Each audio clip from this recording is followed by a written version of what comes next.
east bank of the Suez Canal, Israeli troops were running to safety. Bombing and shelling woke them up from their holiday rest on October the 6th, 1973. Absolutely unexpectedly, the Egyptians attacked during the midday hours. Almost without retaliation from the Israeli side, they used landing craft to transport tanks, trucks, cannons and soldiers across the canal. On their truck, Israelis had attached an image of their enemy, the Egyptian President Sadat. The surprise attack launched on Yom Kippur, the Jewish Day of Atonement, the holiest day in the Jewish calendar, was a part of the Egyptian strategy. The Israelis needed a few days to recover from the shock and to replace their losses in equipment through American resupplies. Finally, the tide of the war turned.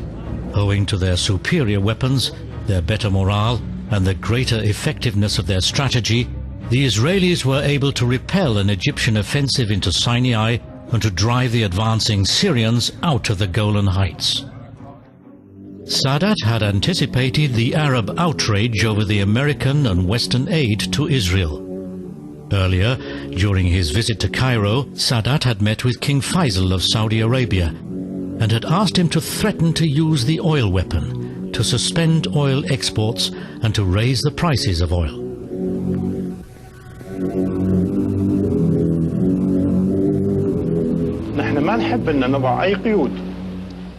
We do not wish to place any restrictions on our oil export to the United States, but as I mentioned, America's complete support of Zionism against the Arabs makes it extremely difficult for us to continue to supply the United States petroleum needs and to even maintain our friendly relations with the United States. King Faisal announced the oil embargo in November 1973. The use of the oil weapon proved unusually effective. In the USA and in Europe, the embargo caused massive shortages of oil and gas, which led to a fourfold increase in the prices of oil. Also in Germany, car-free Sundays were implemented. The US Secretary of State, Henry Kissinger, was supposed to persuade King Faisal to lift the oil embargo. No, I had extremely high regard for King Faisal. He was one of the outstanding leaders in the Middle East at that period. He came, of course, from a different world than the one to which I was used. Not only he was an absolute king, and so technically the meetings took place with him and me sitting in the middle of a room, and our advisors looked like being half a kilometer away along the wall. I mean, that's exaggerated, of course. Kissinger was received with all honors. He had arrived on President Nixon's request. For reasons of domestic policy, the president wanted to reverse the high oil prices as quickly as possible. But once I was used to his particular way of approaching matters and his necessities, he was extraordinarily helpful.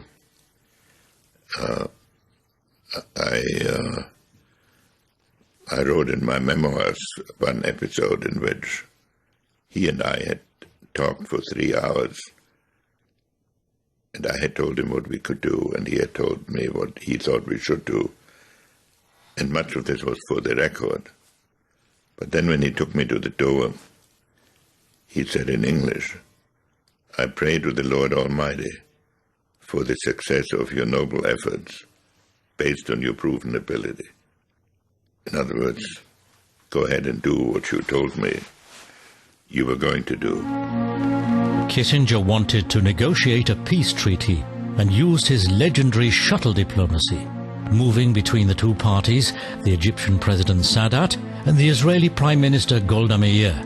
The agreement called for Israel to concede a large part of the Sinai to Egypt, which Israel had occupied in 1967, in exchange for an initial unofficial recognition of Israel's right to exist by Egypt.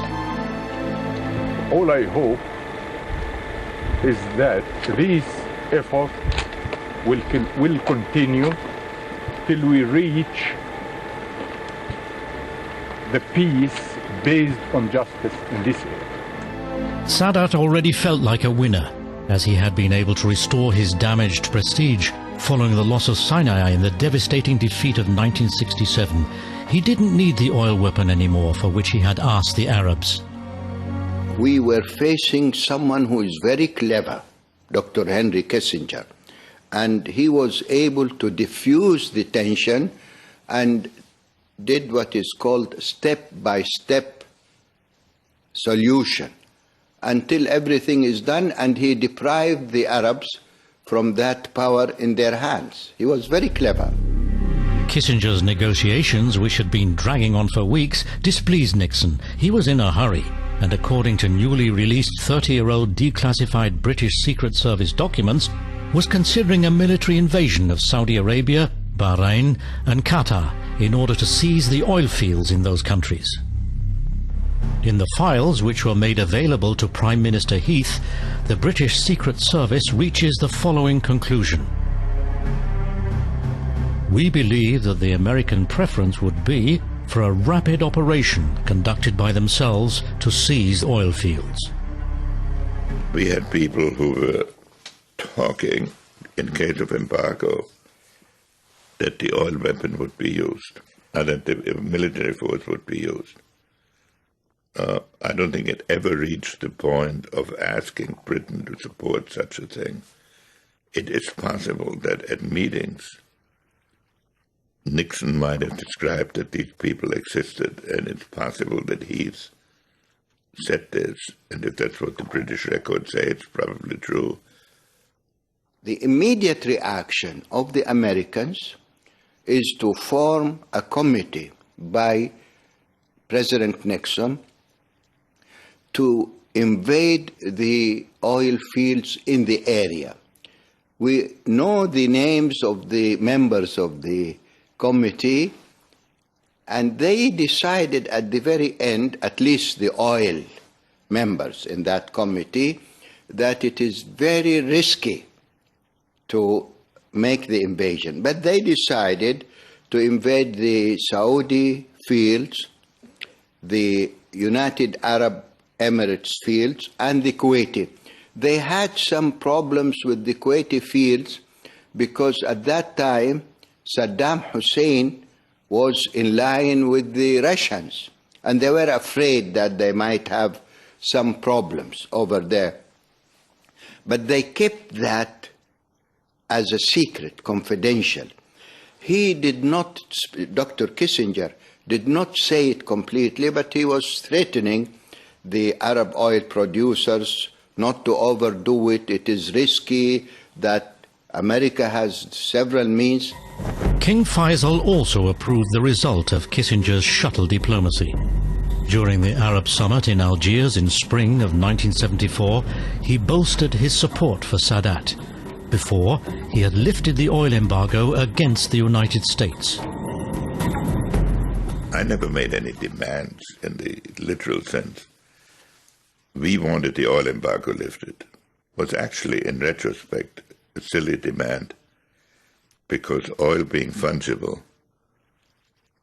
we didn't need the oil from Saudi Arabia. We could buy it elsewhere, and then others could pick up the Saudi oil that we would normally have received. So I think we probably spent too much effort on getting the oil embargo lifted. Tehran also profited from the fourfold increase in world oil prices. All the same, the Shah reacted indignantly when asked in a personal letter by Nixon to reverse the high oil prices, considering their catastrophic impact on world economy. The Shah responded with moralizing self-righteousness. They will simply be obliged to tighten their belts. Eventually, all these children from well-off families, who have plenty to eat every meal, who have their own cars, and who sometimes behave like terrorists, and now and then even throw bombs, will have to revise their attitude towards these aspects of the modern industrial world. And they will have to work harder.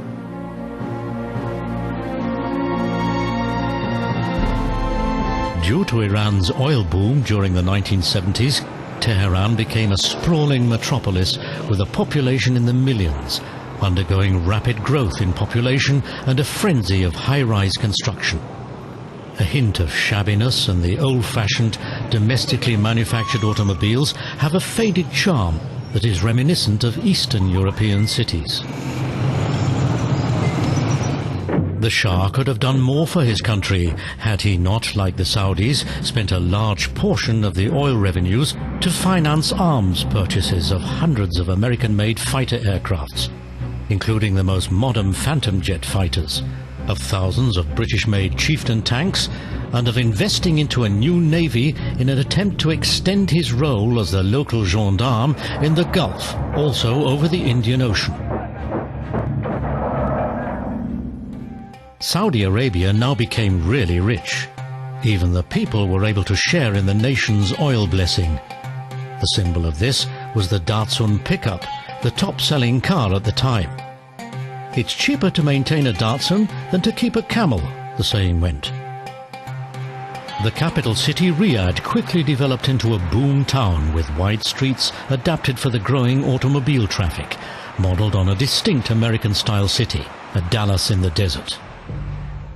The image of Saudi Arabia was equal to that of a colourful and strong tree in a film made by the oil company Aramco.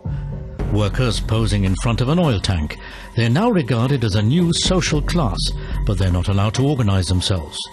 Free healthcare was provided to all Saudi Arabian citizens. However, only the large companies offer high-quality healthcare services. Because of the high unemployment, the oil industry can only employ a small number of workers. The state also pays unemployment support in specific cases. After the Yom Kippur War, King Faisal hesitatingly nationalizes the last Aramco shares of American stockholders. He thus follows the example of other oil-exporting countries in the region. To have the source of their wealth at their disposal was a long-coveted dream for the oil-producing countries in the Middle East.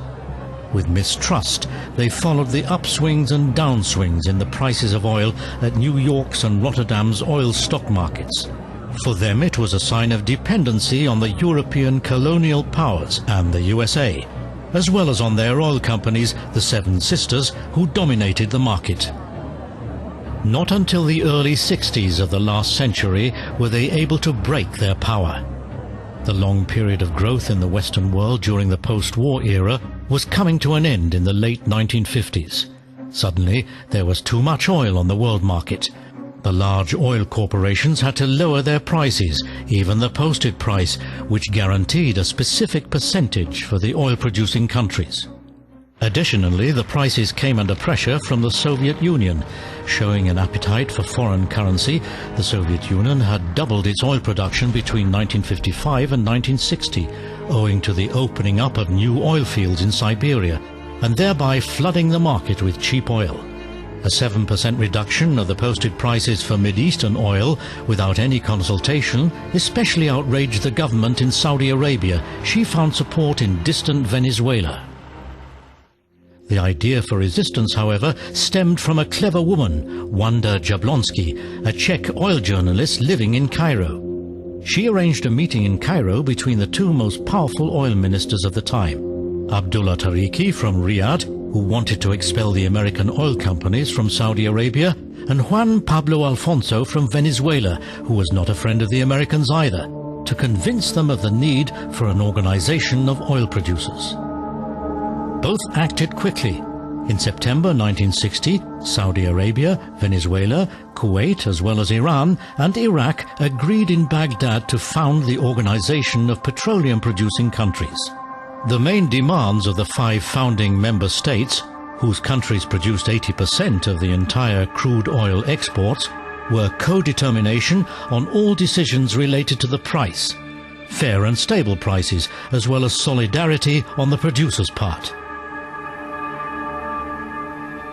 Resolution by OPEC, it is to stabilize the price of oil, 1960.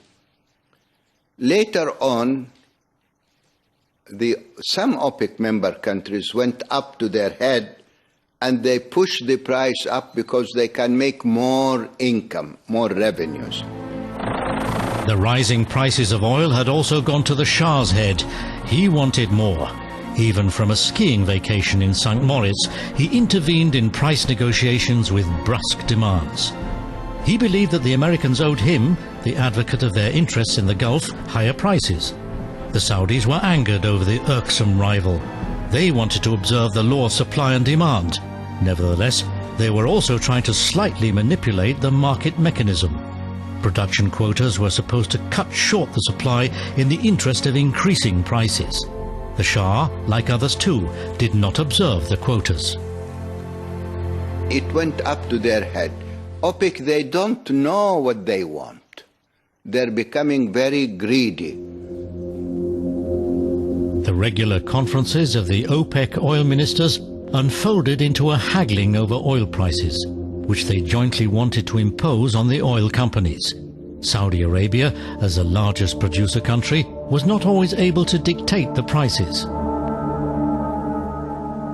The green flag of Saudi Arabia with the sword and a saying from the Quran announces King Faisal's visit to Washington, D.C. After the revocation of the oil weapon, he was a welcome and highly respected guest in the USA. Faisal was seen as a guarantor of stable oil prices and a reliable US ally in the Arab world.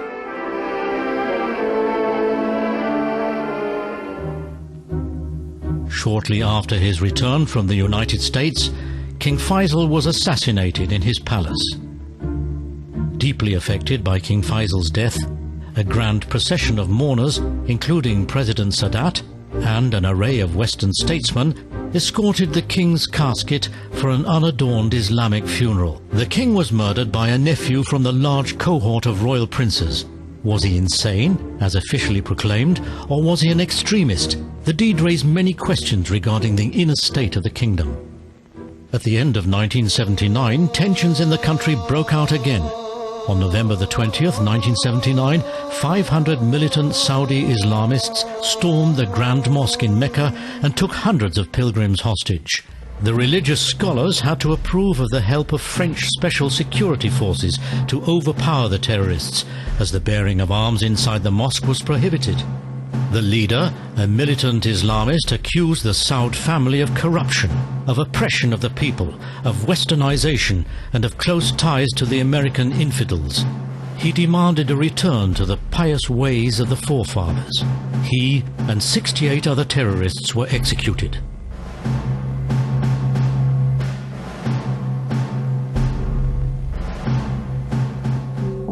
In spite of increasing religious tensions also in Iran, the Carters celebrated New Year's Eve in Tehran. The Shah became arrogant, mentally unstable, that there will be a revolution in Iran. He cannot continue ruling with this mentality. 1978 was a year of unrest in Iran. The Shiite opposition used the dissatisfaction with the regime, which despite the high oil prices had not been able to reduce the country's poverty, to its advantage. It instigated strikes and demonstrations. A general strike of the oil workers led to the collapse of the Iranian oil production. The Shah lost control over his empire. Demoralized, he left the country on January the 16th, 79. But the Western nations have to decide, when they advocate particular policies, what price they're willing to pay. In Iran, we brought in a fundamentalist government by the doubts some people had about the Shah. Now, no doubt the Shah was not an ideal ruler, but I tend to think in retrospect that if he had stayed in office, Iran in all likelihood today would be a constitutional monarchy. Ayatollah Khomeini, who had directed the unrest from his exile in Paris, returned triumphantly to Tehran at the beginning of February. He was received jubilantly by the crowds. The Islamic Revolution had won. Almost all groups within the population hoped that the revolution would bring about an improvement of their living conditions. No, Khomeini wanted no democracy. He merely wanted a form of democracy that allowed him to exercise all power. I believe Khomeini harmed himself in being a despotic ruler. In Tehran, the new rulers opened the central prison of the Savak, the notorious and dreaded secret police of the Shah, for a tour by the international press. A mock demonstration of Savak's routine torture methods was given. Forms of torture included whipping on the soles of the feet, day-long standing at the wall, and the tearing out of fingernails.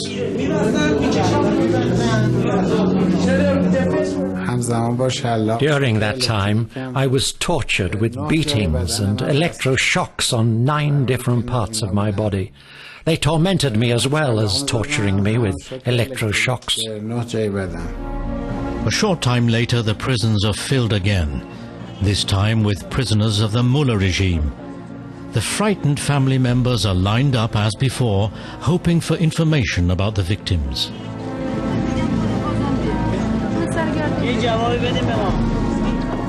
Lotfollah Maizami has been publishing a journal titled Perspectives for a few years now. He's critical of the politics of the Ayatollahs and looks up to his great model Mossadegh, the Iranian national hero, who still remains widely revered for having expelled the British oil magnates from the country. Freedom of speech exists, but not freedom after speech. Still today we can publish all we want to say and write, but afterwards we are cited to appear in front of a court. We are accused of weakening the regime and of spreading lies.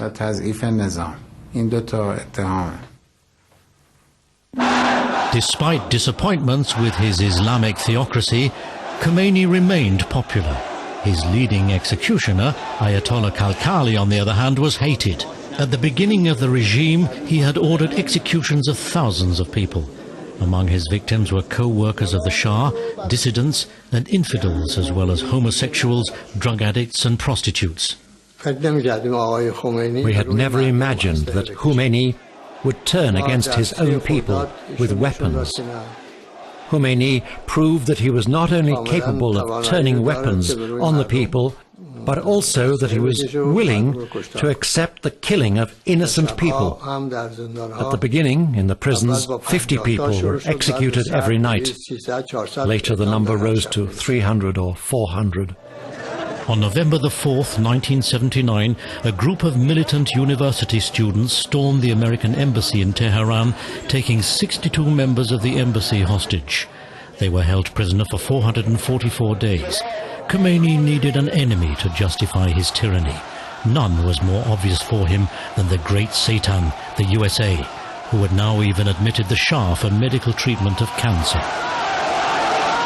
We called almost anyone we could think of. I personally called the foreign ministry, I called the prime minister's office, and that was a rather frustrating experience. I think it was the foreign ministry that I called, and I was talking to a secretary there, a woman, and I explained the situation, and I explained that if someone did not take decisive action quickly, there could be bloodshed, and that they would be responsible for the consequences.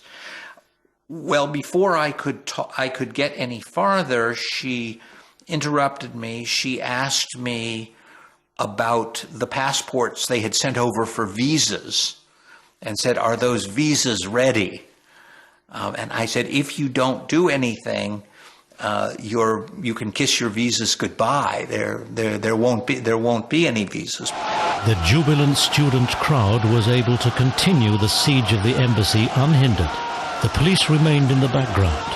The crisis escalated. The Prime Minister's office was not very helpful. They first said, "Oh, we're sending some help over. Don't worry about anything." And when the help didn't come, and this was about 11 o'clock, 10:30, 11 o'clock in the morning, they said, well, we've decided this afternoon around 3 or 4 o'clock, we're going to have a meeting to talk about what to do. And it was very clear from that point on that we were on our own. Dressed as Uncle Sam, a larger-than-life Carter doll was dragged on a hangman's rope through the streets and was thrown into the dust. The USA felt that its interests in the Gulf were threatened, as Soviet troops were marching into Afghanistan at the same time. In January 1980, the already voted out-of-office president put forward the Carter Doctrine as a precautionary measure. Let our position be absolutely clear.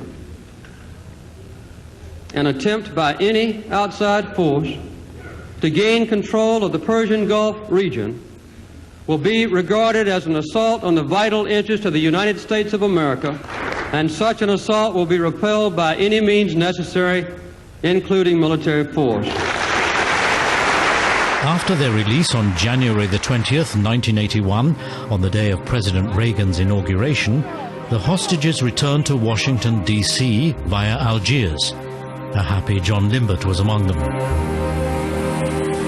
It may be, for all I know, but I've never seen any documents or anything proving that. But after this time, after all this time, that story is still very much out there. The other, it's a fact that we did not leave Tehran until about half an hour after President Carter left office. There was, whether that was the result of a deal or whether that was simply that the people holding us had a particular dislike for Carter. A real reservoir of hatred for him and resentment for him, and this was kind of a last insult to him. I suspect the latter, but I can't be sure. The rumors that Reagan had negotiated the release of the hostages with the secret promise of arms sales to Iran can hardly be verified, as documents relating to the affair, along with the later illegal Iran-Contra affair files, were destroyed by Reagan administration officials. At the beginning of 1981, Iran had already been fighting a war with Iraq for a few months. Saddam Hussein attacked Iran as he had an eye on the oil-rich Iranian border regions along the Shatt al-Arab waterway. What's more, he hated and feared Khomeini because of his influence over the Shiites in Iraq. He believed that he would be able to overthrow the still chaotic Ayatollah regime in a bi-weekly blitzkrieg. His tank units were able to rapidly capture the port city of Khorramshahr, close to the border. But Saddam Hussein had miscalculated. Iranians were able to maintain their position after the first onslaught.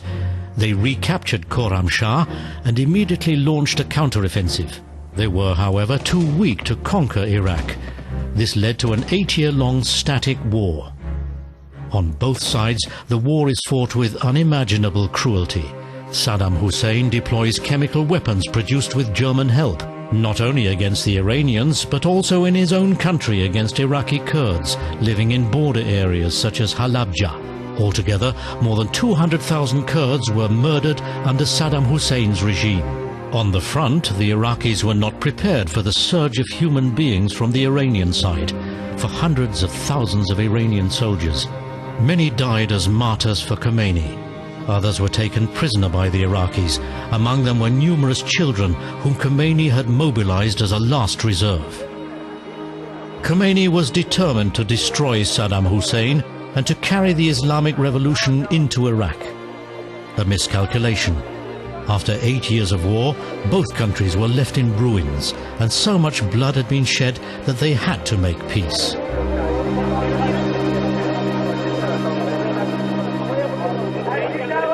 Khomeini's messianic figure also encouraged the large Shiite minority in Saudi Arabia, in the oil province on the east coast, at the end of 1979, to rebel and protest against discrimination at the hands of the Wahhabis. The unrest was quelled with the use of force. it was very peaceful. Actually, many of the Shiites were killed in those demonstrations, but was peaceful. Shiites in Dammam were not allowed to build their own mosques and schools. Aramco considered them unreliable and pro-Khomeini, and thus refused to employ them. Aramco is especially a high-security, closed society. Out of consideration for the oil fields and peace in the country, Riyadh in the end had no other choice than to gradually improve the living conditions of the Shiites. We used to be the majority employees in Aramco. So they said they were afraid those people might be loyal to another country, and they are the majority in Aramco, so it is dangerous. So they made a decision to stop employing them to reduce the percentage of the Shiites in Aramco. During the Iran-Iraq war, Tehran time and again stirred Shiite unrests, especially during the annual pilgrimages to Mecca. It did not recognize the Saudi dominance over the holy sites of Mecca and Medina. In July 1987, an especially high number of Iranian pilgrims took to the streets of Mecca, carrying Khomeini and anti-Saudi banners. The Saudi security forces acted brutally and ruthlessly towards the demonstrators. According to unofficial statements, 400 Iranians were killed. On both sides, there was also a political motive for their actions. Tehran was outraged over Riyadh's financial aid to its enemy, Saddam Hussein. Riyadh sided with Iraq because it was afraid of Iran's aspirations to supremacy in the Gulf. In Tehran, there were public mourning rallies. There, the former Iranian president, Rafsanjani, spoke of the royal family in Riyadh as an evil clique and of the Saudis as Wahhabi hooligans. But Saudi Arabia had no peace. In 1982, King Fahd ascended to the throne during difficult times. The king, who was generally considered a liberal reformist, reacted to the incidents between militant Islamists and the Shiites with a renunciation of reform steps. The sinking oil prices in the 1980s let the national budget slip in the red and lowered the revenues.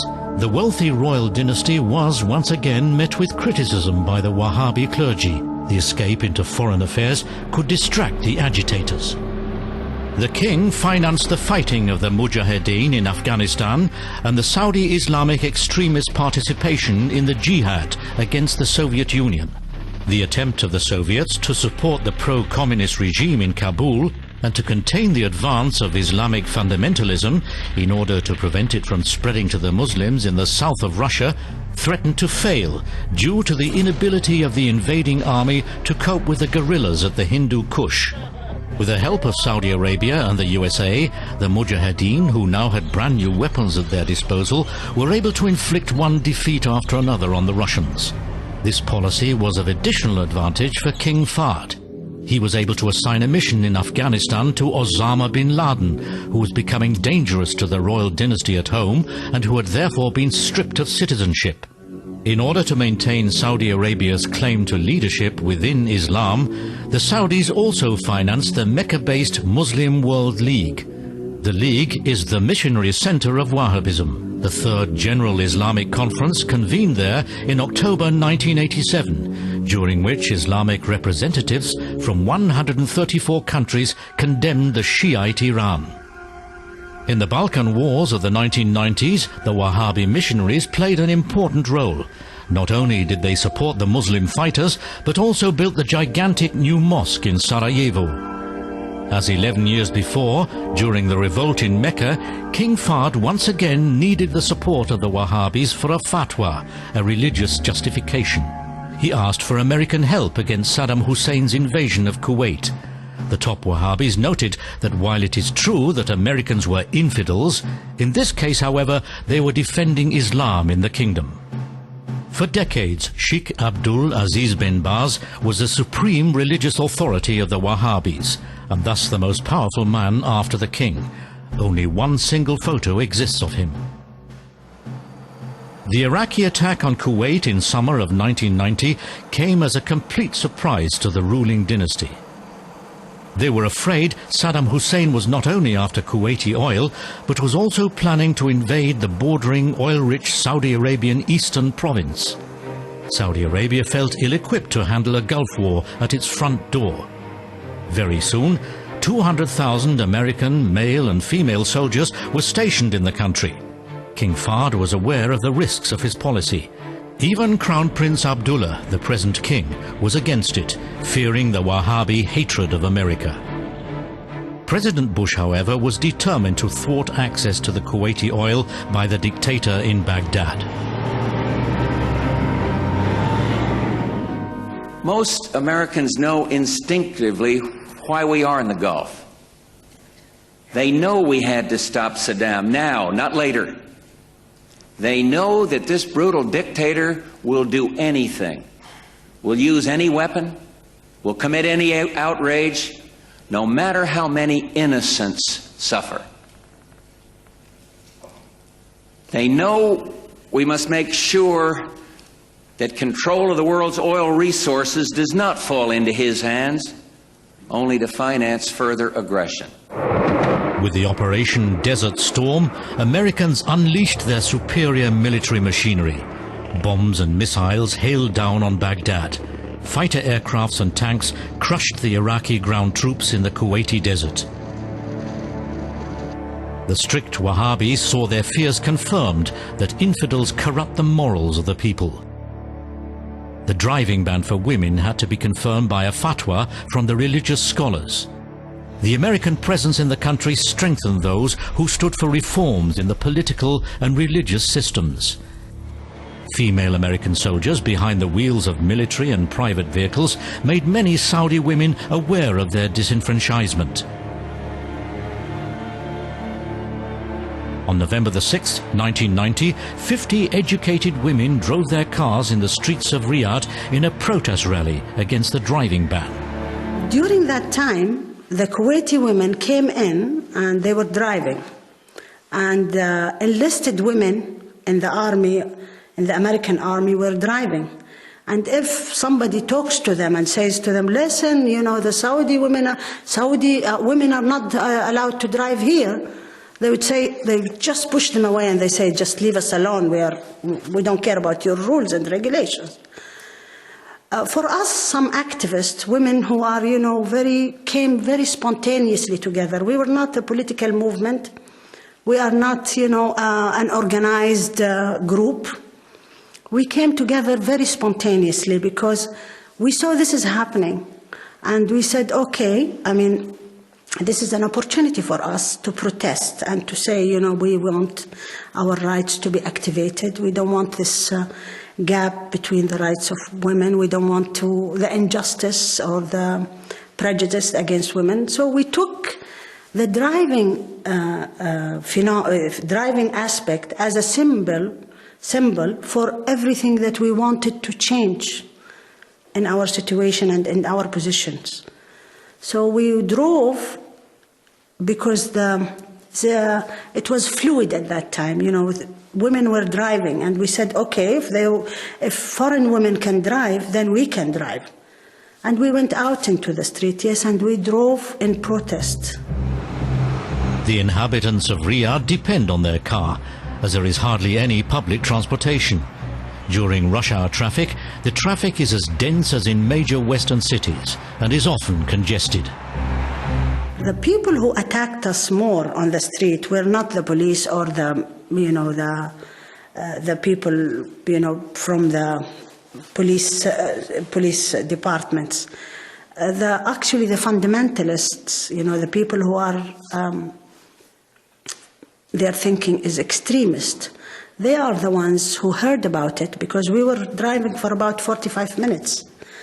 And they heard about it and they came from all over the Riyadh and they started attacking the cars and the people in the car.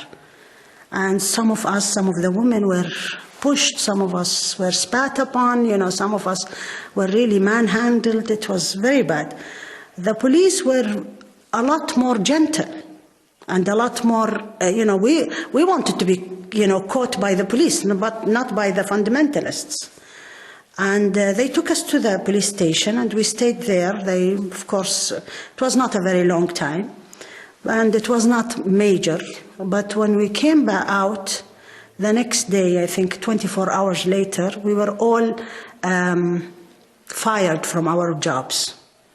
All of us were fired from our jobs. And then, a huge campaign of really, how can I say, of hate started within the society. They called us names, and they said that we are, against Islamic values, against traditional values, that we are, maybe, wayward. We're not, nice people. That's what they said. They said bad things about us. And we were out, and our passport was also confiscated. We couldn't travel for about a year or so. In the evening hours, the big shopping streets turn into a quasi-amusement park for the jeunesse dorée, the youth from well-to-do families. The street is the only place where they can let off steam. Wahhabis do not allow cinemas. Cafes and restaurants are a male-only domain, inaccessible to women without their male escort.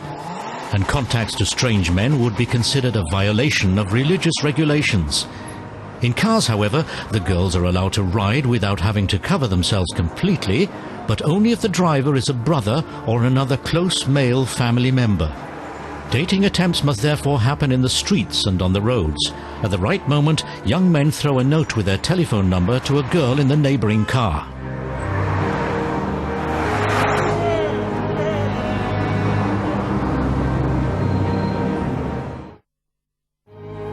Saudi Arabia is an absolute monarchy. There is no parliament. Since the year 1993, however, there is a Shura Council, the King's Advisory Council. Its 150 members are appointed by the king and belong to the upper class. We need more time to convince people seeing women driving her car in Saudi cities.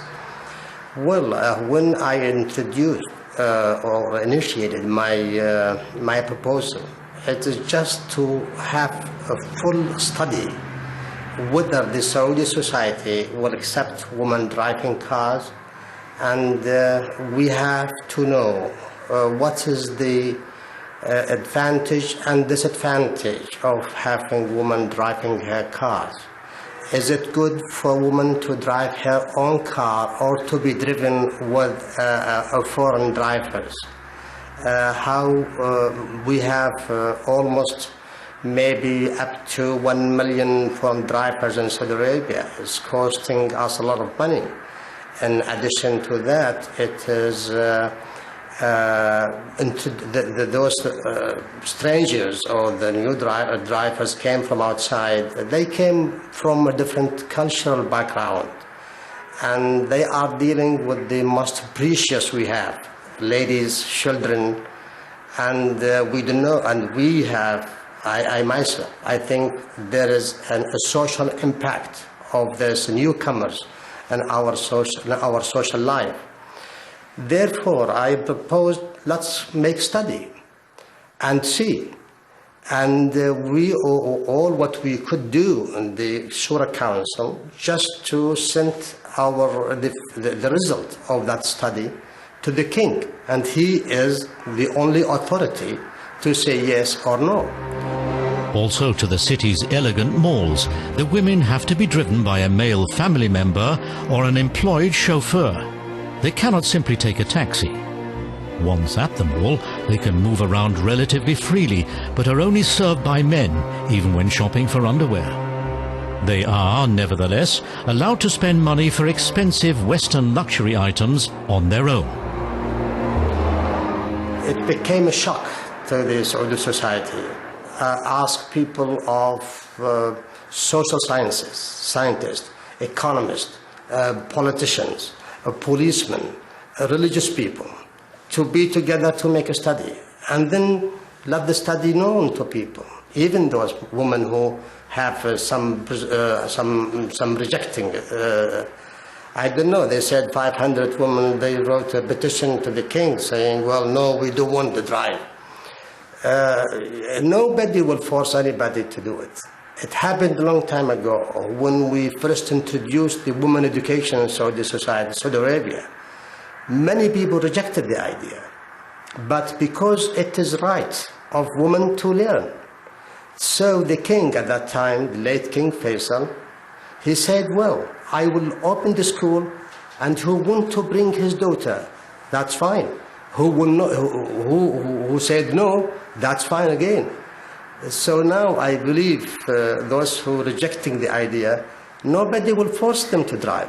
But there are many Saudi women desperate for driving their cars for necessity, not for enjoyment or for anything, for necessity. We have today in Saudi newspaper, they said 400,000 Saudi divorced women. Who can help them if they can't help themselves? In the neighborhoods of Riyadh, there are, wrested from the desert, small parks and playgrounds, also for mothers and for children. But the eye of the law is never far away. The religious and the regular police work closely together. If they happen to observe something suspicious, like a Western-looking cameraman, they appear at once. It was not always like this. When I was a young woman, a young girl in school, I was being taught the same things that, that's being taught now to girls and boys. Some of them, not all of them. There is more emphasis now on the Islam and the religious education, but it didn't really affect me to make me more fundamental, and it did not affect me to become anti-West or anti-globalization or anti-women. No. The whole society, the whole such culture was more open. And, the religious mutawwas in the street at that time when I was a child, they were of old men who are very gentle, and they go around just, for public safety, for public morals. And they, actually, when I used to play in the street and they are there, I would feel safe if they are there when I was a child. But as, things have actually changed and developed, the religious mutawwa'in, the religious police that are now, around, they go around, the market and the streets for public morality, they've become very extremist. They're very young and they're very violent. They're young, they're not old people, they're really young people. And they have a violent culture in them, themselves. They have a violent psychology. So it's not the Islam. The police want to know if our team has a shooting permit. The escort from the Ministry of Information is able to convince the police that our cameraman is harmless, but he's also afraid. Fundamentalism came from a group of people who took fundamentalist ideas and used those fundamentalist ideas to protest against existing conditions. So in effect, they are politically motivated. They want to change the political situation. They want to change the social structure of the society. And they took the precepts that is there, and they said, look, Saudi Arabia is not Islamic, we need to be more Islamic, and they carried the idea forward. For 30 years they've been carrying it forward, and they're putting more stress, and they're putting more they're closing the ideology of Islam. They're making it more restrictive. The ideology is already taught in the schools. A high-ranking Wahhabi traditionally heads the Ministry of Education. Public schools are Quran schools with religious instruction as their primary focus. Boys and girls are separately prepared for their role in society. education about the world outside of Islam or the transmission of a more profession-oriented kind of knowledge hardly takes place. I would say that any man who is open-minded and who is concerned about the situation of women and who is actually fighting to restore her Islamic rights and to restore her position in society and to close the gender gap is a very, very exceptional man, because there are so many privileges given to the Saudi man here that it is almost inhuman to say to them, please give it up. You know, it's like a king, you know, being told, please give up your kingdom. The King Fahd University in Dammam is the Harvard of Saudi Arabia. It's modern and well endowed. The country's elite is educated here, especially in the subjects of petroleum engineering and industrial management. The students are carefully selected. It's a male-only university. Women have no role here. There is a gender gap in the educational system. The women are not allowed, for instance, to study engineering. They're not allowed to study, you know, certain parts of businesses. They're not supposed to go into geology, and they're not supposed to go into some of the professions that will actually make them work in the public arena. And for women not be able to go to a major university like petroleum, you know, the King Fahd University in the Eastern Province, that's a big, what do you call it, prejudice against women. The campus leaves a Western impression. Whoever studies here need not worry about their future. Here, the unemployment, the students here don't face any problem in unemployment, because this university is the best. So the companies come to us. For many Saudis, life does not seem so rosy and optimistic. Not far away from the King Fahd University, the areas right and left of the main roads look abandoned and downtrodden for many kilometers. And even in the petroleum's capital city of Dammam, there are also poor quarters.